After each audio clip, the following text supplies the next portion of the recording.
Welcome, folks, to tonight's MegaMets podcast. Tonight, it's Ring of Honor Final Battle 2024. For those wondering, up until now, we haven't bothered doing a Ring of Honor event. I am not going to lie.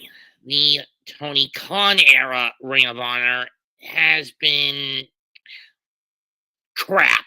Mostly because the son of a bitch doesn't know how to book this damn thing properly. Know what I mean, partner? Yeah, I do. This is going to be interesting. We got 7 matches on the card, and it's going to be a fun one. I mean, don't get me wrong. Kerry Silk and Delirious had their joke off. Kerry Silk and Delirious, they all had their flaws when booking it, but booking ROH, but at least they handled it competently. Khan, on the other hand, just leaves this thing to the wayside and just leaves it to stagnate. I mean, to think, I was at an AEW Collision taping last year at the Bojangles Coliseum, and it was mostly Ring of Honor for content, but I was bored out of my mind and I left the show. Wow. Just wow. Anyway, let's run this down.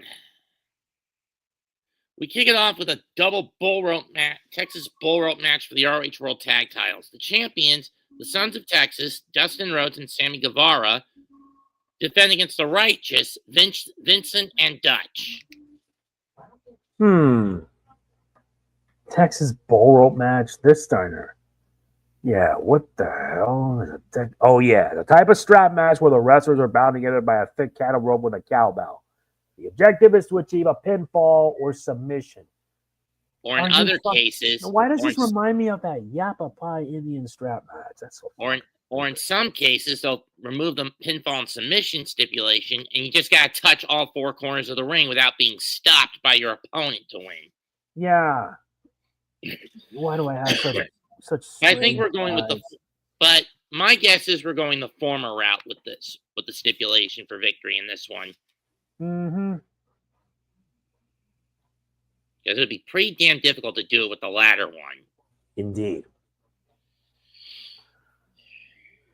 And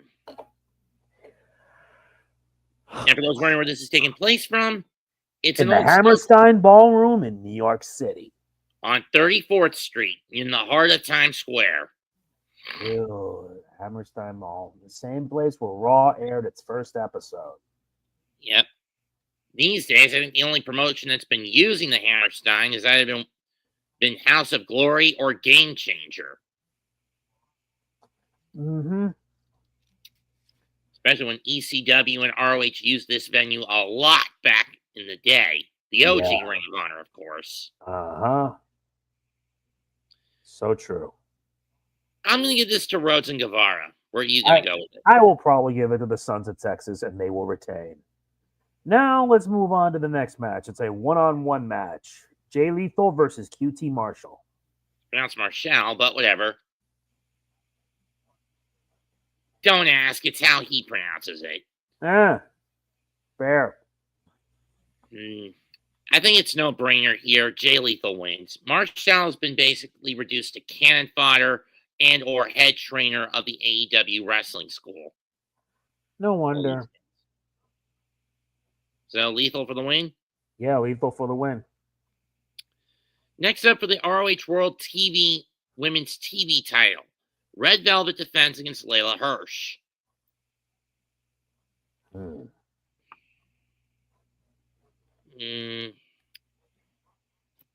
just going to say Red Velvet.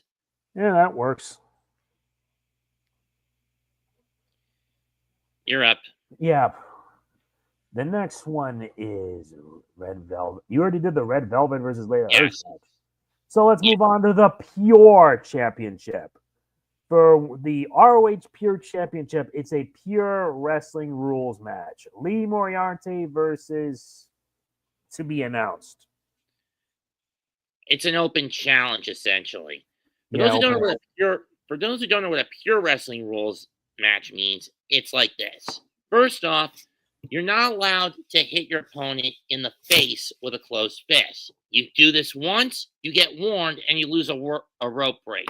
Do it twice, it's a DQ.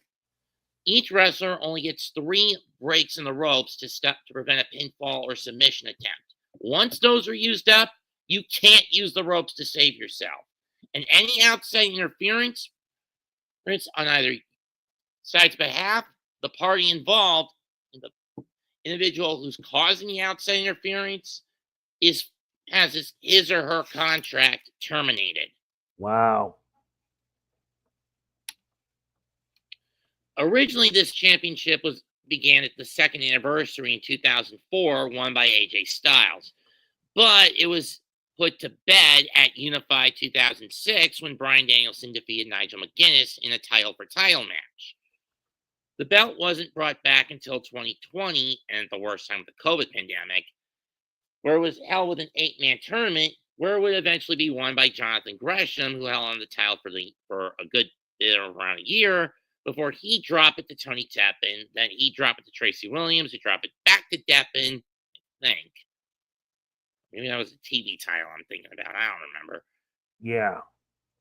And then, let me double check the lineage of this title. Excuse me a minute, folks. Go ahead.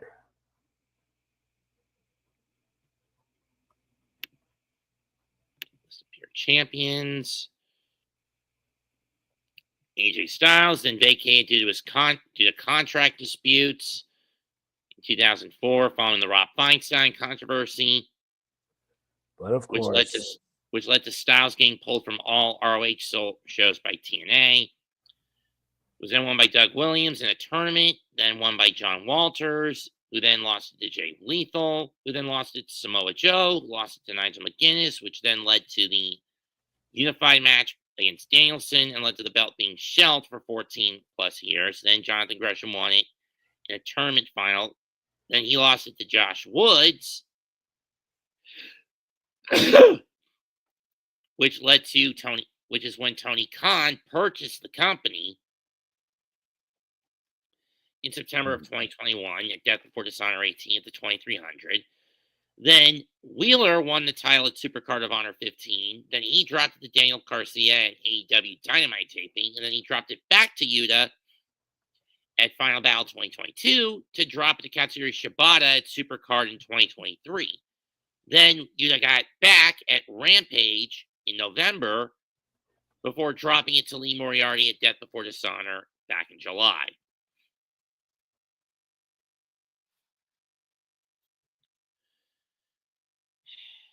So yeah, that's been the list of champions.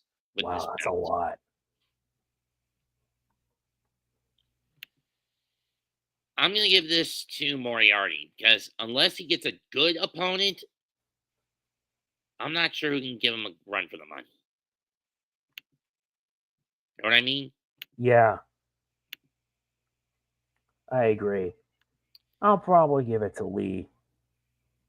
Next up, the Survival of the Fittest match for the ROH World TV title. What is with these gimmicks? Gimmick matches. This is a 6-pack challenge. Brian Cage of the Don Callis family defends against Willie Mack, Mark Davis, A.R. Fox, Blake Christian, and Komnader with Alex Abrahantes. Indeed. Under normal conditions, the Survival of the Fittest tournament would normally have 6 singles matches that would then lead to this 6-pack challenge. Mm-hmm. Last man standing leaves the Hammerstein with the TV title in hand.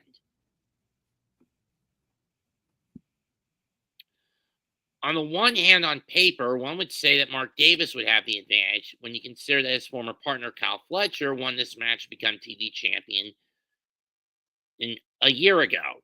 But I don't see it. Cage is a beast. You got 3 men known for their high-flying ability in Fox, Christian, and Komnader, and 3 powerhouses in Cage, Mack, and Davis, even though Mack can also take to the air.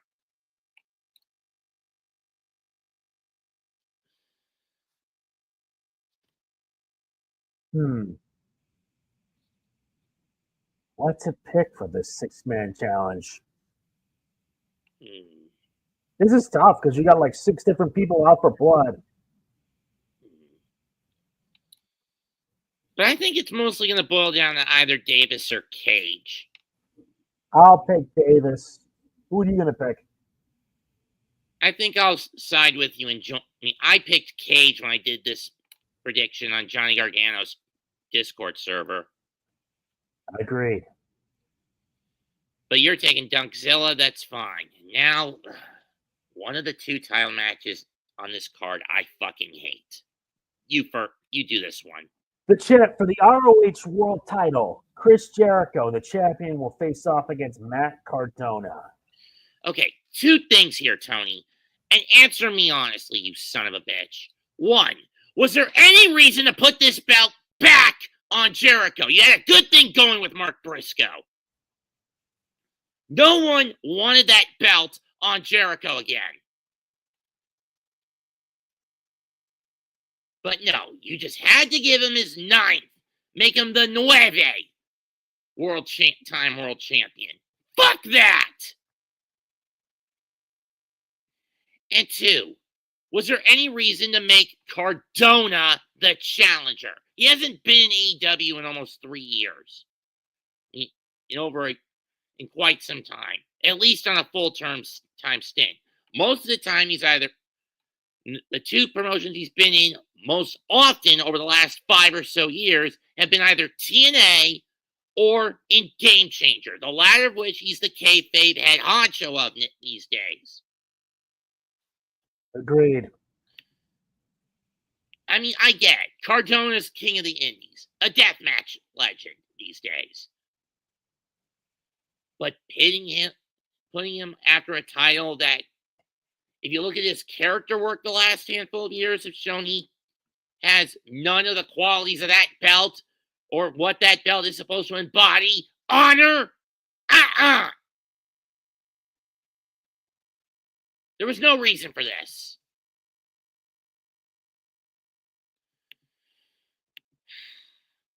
Who do you take? Anyone but Jericho. I'm picking Matt. I'm going Jericho. As much as I hate the fact that both these men are fighting for a title that meant everything to my 20s, I'd rather have Jericho with it over Cardona. Indeed. And now the main event, and the second part of this double main event that I hate. Athena, once again, in her overkill hubristic nature, where I want to beat her fucking skull in with a sledgehammer, defends against her minion who's getting fed up with her attitude, Billy Starks. Tony, you have kept this belt on this bitch for 2 fucking years! Enough is enough. Get that belt off Athena. Send the fallen goddess crashing down to the depths of hell where she fucking belongs and give someone new that title. Indeed. And You want to eat that? my vote's going to be on Billy Starks. Same here, because enough is fucking enough with this whore. Indeed.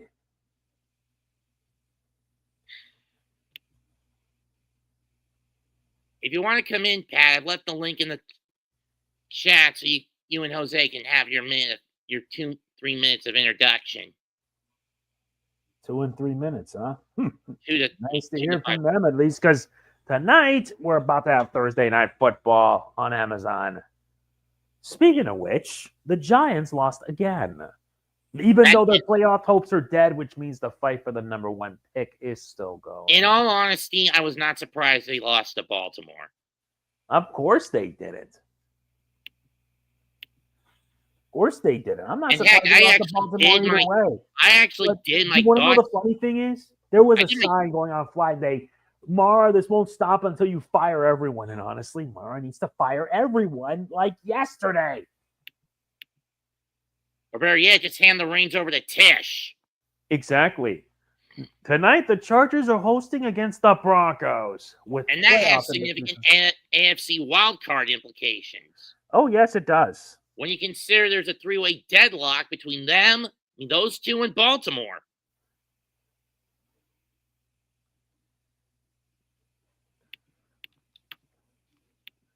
So what to do?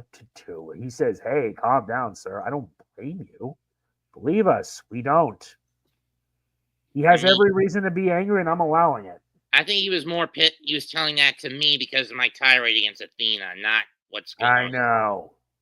I wonder what beef does Athena have on ROH? None. I'm just saying my beef with ROH is the fact they've let Athena hold that belt hostage for 2 years. It's basically the same beef that I had with Roman in the WWE from COVID up until he finally dropped it at WrestleMania. The only difference is Athena doesn't have a lot of help to cheat. She uses the shortcuts herself, and it's getting me so fed up that even though I don't watch ROH, I'm at least willing to keep tabs on it. But the fact that she's been holding that belt hostage for half the time, and it pisses me off twice as much. You can't blame me for wanting to bash her head in with a sledgehammer.